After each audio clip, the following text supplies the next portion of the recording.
ready naman ang atong mixture. So karon mag-heat ta og mga 1 to 2 tablespoon of oil and i-brush lang sa pan. But I think nadaghanan na ako, so let's wipe it off with the towel, paper towel.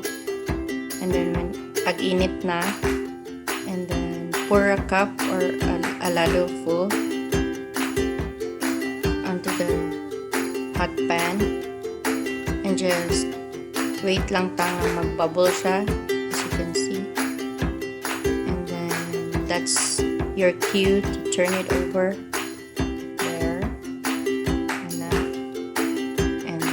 Take it off pag finish na ang other side, and then do the same method,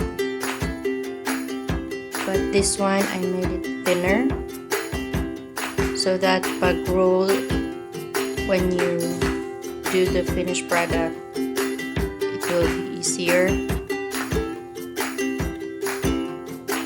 There, so it's finished. And now, para sa ato ang filling, we just need a margarine or margarine. I-plus lang siya sa face sa imuhang pancake.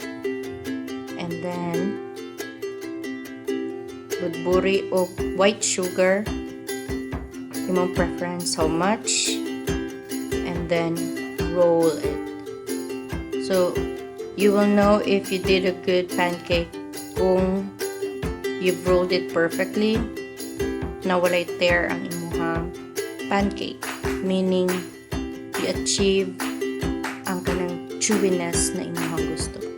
And then again, you just have to do the same method for the rest of the cooked pancakes. And for this one, I put a lot of sugar in it, especially for me.